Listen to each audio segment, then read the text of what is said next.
Powered by Pipe TV.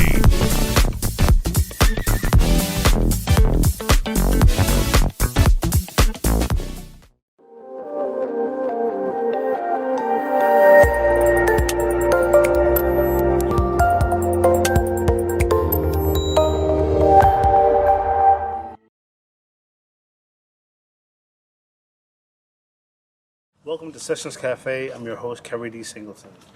Today, part 2 of our interview with Andino Ward. So, Andino, talk to me about May 13th, 1985. Where were you in terms of your life, and were you living in Philadelphia? Did you?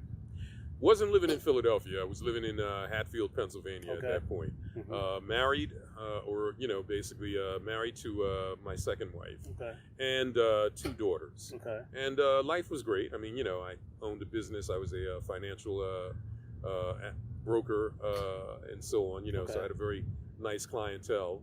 So reluctantly, you moved on from the search. Had to, because the end result basically was, at that point, your wife is telling you that, they'll kill him rather than give him to you. Right. And the city's playing games. They want to basically make you a commando on their behalf, basically, and then, obviously drop you and flush you down the toilet. Right. I'm like, I'm done. So there's nowhere, I have to move on. And my thought process was, at some point, my son will grow up and he will have the ability to think for himself and come look for me. Right. And hopefully he's alive. Right. And, that was the prayer that we had, that, it would happen, but we went on with life, or I did.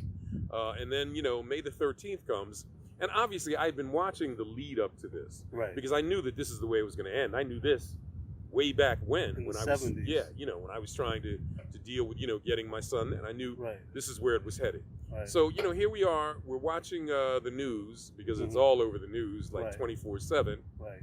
And finally, basically, out of the clear blue, a bomb gets dropped. Right. A fire ensues. And obviously, 3 neighborhoods are burned down. Right. And 11 people are dead. And we see this boy being brought out, because that was all over the news. Right. But again, I did not recognize him as my son. It's been so many years.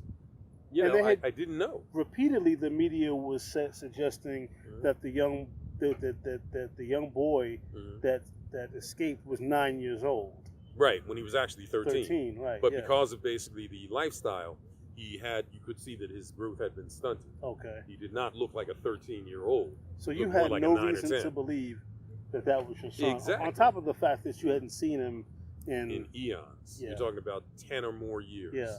And what have you. So I had no inclination that he was Mike. And then basically, a phone call comes, and it's my father. And my father was a buyer for Brooks Brothers, and he was into fine, men's haberdashery. The suits, yep. Exactly. Mm-hmm. And he had a very, very, incredible clientele, some of the biggest doctors in the city, lawyers, police officials. Correct. You name it, basically. I mean, he had them as clients. Mm-hmm. And, apparently one of his clients was a top, basically, member of the police force. Okay. And I do mean top. We're not talking, He basically comes in, makes a special trip to Brooks Brothers in Willow Grove, and, says to my father, listen, I need to talk with you, Rich. Pulls him to the side and he says, you need to get in touch with your son, because that boy that you're seeing on TV, the only child survivor, that is your grandson, and obviously your son's son. Wow. Now, how this cop knew this, I don't know, because I never got the story on that. And my father may have known, but because obviously this was a high-ranking official, he was sworn to silence and could not talk about it. Right. I don't even know who the official was. Right. I'll never know. All of that was kept very quiet. Wow. And so obviously my father, calls me and he says, have you been watching what's happening on TV? And I'm like, yeah, of course you have. Who hasn't? Right? And but I guess he was asking from the standpoint that, he was at Brooks Brothers, so he hadn't been seen. Gotcha. So he didn't know, what had taken place with this child, other than his, basically client coming in and telling him. Yeah.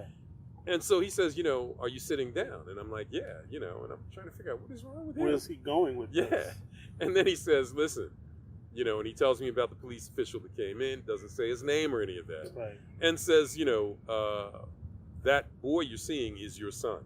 Wow. And you need to get down to Children's Hospital right away. So you get to Children's Hospital, Right. and how does that even... Well, first of all, basically, man, you know, they had him handcuffed to the bed, and I'm like, you kidding? Secondly, you know, the police have been in and out, and no one's stopping them from questioning him. So immediately, you know, 13-year-old, you know, so immediately the first thing I did was had him basically unshackled. Second thing I did was basically contacted my attorney and told him, you know, like, carte blanche, no one basically talks to him now or ever again. Right. Without basically legal representation. Right. So all of that was squashed. I then basically looked at Mike, you know, and I said, you know, hi. And, you know, I said to him, you know, do you know who I am? And he says, yeah, you're my father. Now, you have to understand, that was even more shocking because I'm looking at him trying to figure out, it threw me off. I didn't know how to respond at first because I'm trying to figure out, how does that happen? And so I said, you know, how do you know I'm your father? You know, and this was after about like maybe 2 or 3 seconds of just silence because I didn't know what to think. Right. And he said, you know, my mother told me about you and told me basically who you were. Now, all of this time, you have to understand, because of the interactions I've had with Move, because of the interaction I had with her, right. You know, I did not think in any remote possibility there was the aspect of any discussions with him about me. Right. You know, it just didn't seem like it would be something that would have occurred. Have even recognized you? Well, that's the other part that basically I was shocked about because I'm like, you know, how does this happen? But I kind of like, at that point, thinking, you know, listen, this kid has really been through a lot. Yeah. This is not the time nor the place to try and, you know, ferret all of those things out. Correct. I need to really establish an understanding with him and what have you. So I kind of like left it there and just moved forward with, you know, dealing with the doctors about his care because he was burned 30% on 30% of his body, you know, and so on, and trying to really get to know him. So I spent a lot of time at the hospital. They even set up a bed for me, you know, for the entire 3 weeks that he was there so that I could, you know, get to know him, get to understand him, get to, you know, obviously relate to him understanding me, and learning basically what kind of care I was going to have to initiate once we brought him home. Right. And believe me, that care was nothing like, excuse me, like I could have ever imagined. Never. I mean, we're talking basically when I brought him home, we're talking the fact that, you know, 4 hours a day, 2 hours in the morning, 2 hours at night, I had to basically put him in a tub filled with water, unbandage his, you know, burns. And I mean, they were horrible looking. This is 30% of his body. Yeah. And I had to scrub those burns to debride them, it's called, and to take off basically the silvadine that had been on there and anything else that may have been accumulating that would have an effect on those wounds. Sounds very painful. Oh, it was seriously painful. I mean, painful for him in the physical sense and mentally, and painful for me completely in the mental sense. Yeah. Because, you know, you're talking, in those 2 hours, I would always have to take a break. So I would just take a break, let him basically relax and just rest in the tub. And a lot of times, Kerry, I would just walk into the hallway and I would cry. And I would cry. Because, you know, at that point, it was kind of like you start to look at a situation and you're saying, you know, if only I had done things differently, would basically, you know, obviously my child, this child, be suffering the way he is. So as challenging as I'm assuming it was, I can't imagine, you know, not only the medical transitions, the emotional transitions. What was it like trying to? I'm assuming there was a lot of emotional issues that he dealt with from spending over 10 years of his life, right, in various move houses, and you exposing him literally to a whole new world. It must have been very challenging for both of you.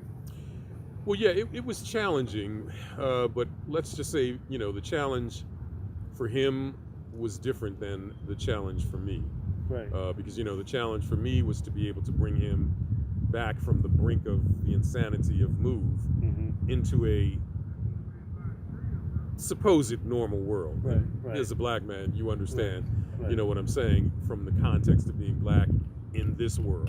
And nothing is really normal. And normalcy is definitely a different. Exactly. Yeah. And, so I had to analyze him and I had to really understand him, versus, say, trying to make these immediate fast moves. Right.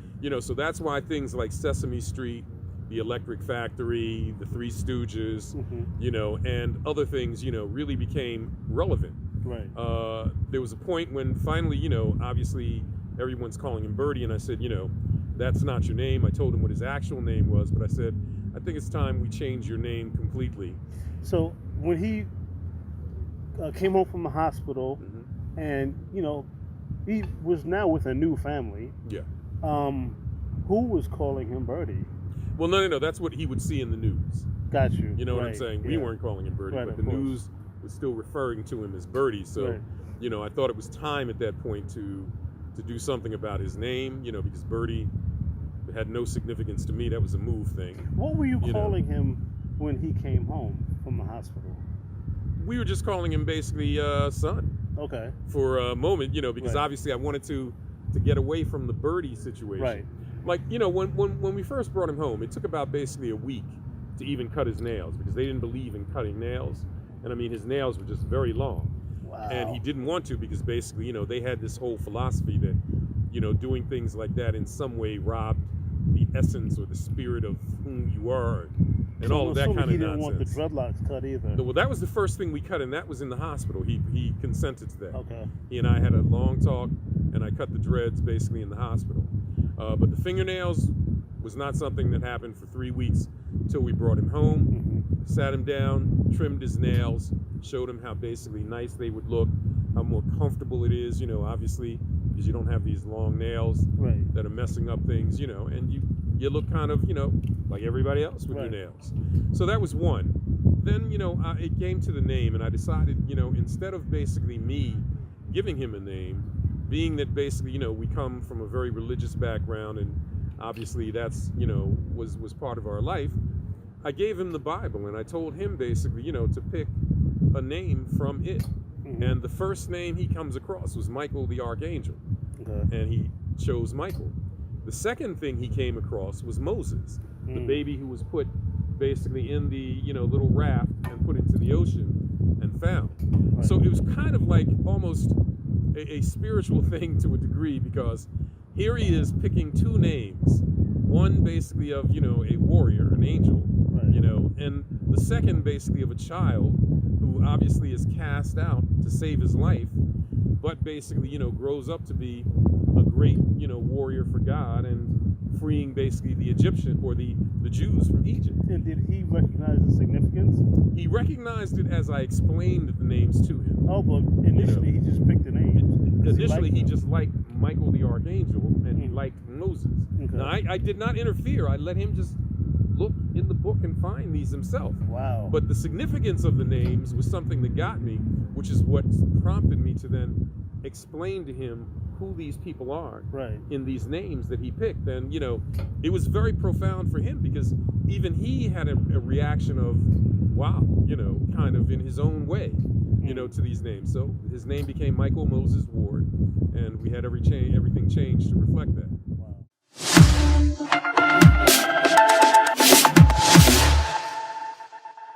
The time then came basically between, cleaning the burns and obviously taking him to the hospital for that. A psychological evaluation needed to be done. Right. And the city, since it was paying for it, suggested, a psychologist at, that was University of Penn. Okay.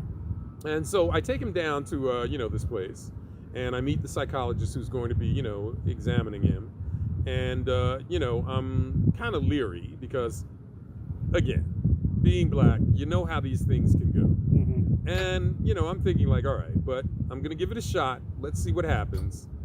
And, she's in with him for about 30 minutes. She then comes. Alone? Yeah, okay. yeah, because, obviously they have to evaluate him without, the parent. Interference, okay. Yeah, and also, they want his full attention. Right. Not him looking at you to, obviously identify whether he should or shouldn't. Correct. But then she comes out after 30 minutes, because, it's a drawing thing and all these other, I guess, blotters they have them look at. And she shows me this picture. And this picture is of an object. And, I don't know what the object is. Mm-hmm. But she says to me, I got the distinct impression that this is a phallic symbol. Mm-hmm. And I looked at her, and I looked at it, and I looked back at her, and I just said, I don't think this is going to work. And we left. Right. And so the city calls me, and they're like, what happened? And so I kind of reiterated to them what, some of the things were that she said. And I was very, very clear with them. I'm like, look, you need to understand something. This child is black. I'm black. Mm-hmm. There is a history that exists of you folks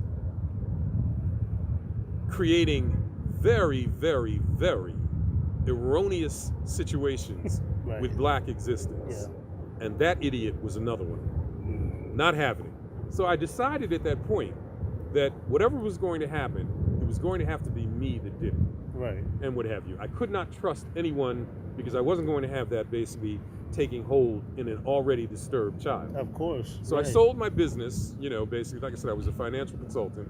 I sold my business and I stayed home basically for a period of 2 years. Wow. And I educated him in everything. I mean, from the aspect of ABCs, things going on in the world, money, how to, count, taking him to the store so that he could see how the transactions work, how life basically existed in, again, what we would call a normal world. Right. I now need some assistance here because he needs to understand, obviously what it is to be a kid like himself. So there were kids in the neighborhood that I was familiar with that I knew. One in particular was a really nice cat, and so I connected him with Mike. And next thing I know, Mike is basically riding his bike with these guys. Mm. He's going to the basketball court. He's all over the place.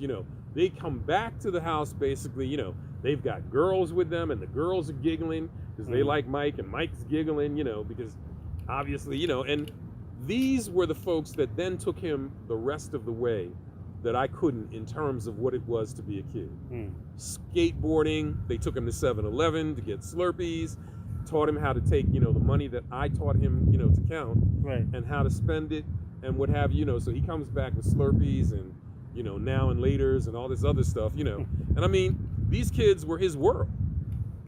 And it was a beautiful thing to see a kid who came from all that, he had come from, right, and gone through all of that and all of the things that obviously we had just gone through up to that point, make this complete conversion where, he's obviously riding BMX and he's, obviously wanting to skateboard, right, and, these guys and girls are like his world, and that finally broke the entire cycle of move in the context of basically what he knew his life was then versus what his life was now and the potential of what it could be moving forward. And 6 months later, he was basically attending school. The school worked with me very well in terms of setting up the program for him, so that obviously he was starting at a very huge deficit, but they would be able to bring him to the point that he needed to be brought to. And they did. They were very good about it, and obviously I was very involved keeping an eye on them because I didn't want them, screwing around in ways they shouldn't. And I mean, next he's in junior high, he's playing football, he's got a host of friends, always at the house or, he's at their houses. And then into high school, he's still playing football, graduates, and life is good, But at the same time, I could still see that he was a very withdrawn young man, because obviously, again, he did not trust a lot of the world. He didn't even, at times it would appear, that I saw he didn't even trust me. And it's not because he didn't trust me, but it was because he was still fighting the internal battle between what he had been told the world and people were, of course, and what basically, I'm showing him what the world is and what people are. very conflicting So situation. the conflict was still within him and was always going to be. And, he was very introverted. He was never an extrovert and always very, very cautious and what have you. And I felt very bad because these were the psychological effects that obviously, I knew would remain with him long after basically, and into his adulthood, and would shape, or really deter him from really accomplishing a lot that he should, And the thing that I'll end this part of it on is the fact that the thing that hurt me the most was the fact that, with my other children, I had time with them. Right. You know what I'm saying? You have time, to nurture them from, birth all the way up to that point. I didn't have that time with him. Right. I had none of that time. So my time with him was cut short because, by the time basically he's 13 already, and by the time, let's say, he hits 14 or 15, as is always the case, and this for you and I, we listen more to basically and are more involved with our friends in the street, Right, exactly. So there's a period of time that you miss and that I missed with him. Not basically, being able to like take him to baseball games or, to play baseball with him or all of those things, that they were lost. Right. And I mean, it hurt me so bad because here we are now, he's running into manhood and he's, about to get married and all these other things that I did not want because I didn't think he had enough time, to really assimilate the emotional aspects of these things and to learn, like my father taught me, what it was to be married, because I could see my mother and him and, so on and so forth, but he spent time developing, my thought process towards manhood and being a man, responsible. And I was able to do some of that with Mike, but there was just so much I wasn't. Like kids, I never thought he was ready because there were too many things he was still psychologically grappling with that had to be dealt with. Right. A woman,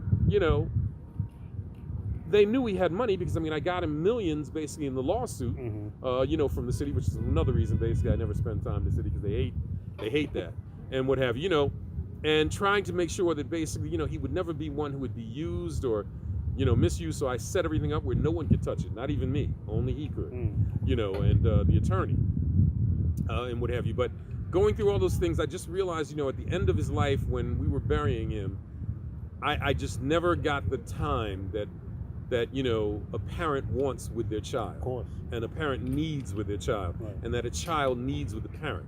There were many things that I just could not prepare him for because it's like time ran out, because he became a man and started to, move, obviously as a young man into the world, on his own terms. And there were things that I just couldn't teach him.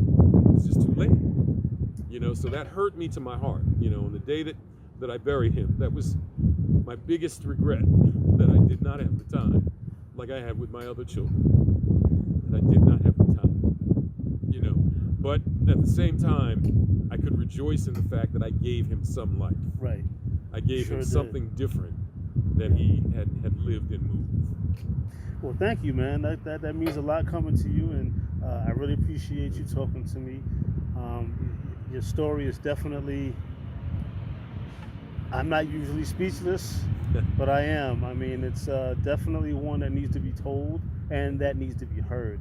So thank you for sharing your story with my audience. And this is Kerry D. Singleton of Sessions Cafe, and stay tuned. We'll have more.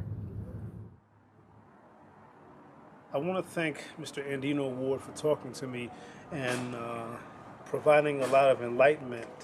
I'm here in the back alley of 6200 block of Osage Avenue, where the two survivors of that Holocaust, Ramona Africa and Mike Ward, who was then known as Birdie Africa, made their escape from the burning inferno. It was here that the Philadelphia Police Department allegedly fired upon the MOVE members, preventing them from escaping, which resulted, of course, in the deaths of 11 of those MOVE members. As I walk down this alley, I can almost feel the energy that took place here over 35 years ago. The water, the tear gas, the smoke, the guns, the screams, cries, and ultimately the sound of the bomb dropping. 62 homes and 11 people died here over 35 years ago. I don't think that's something that we should ever forget. Thank you for watching.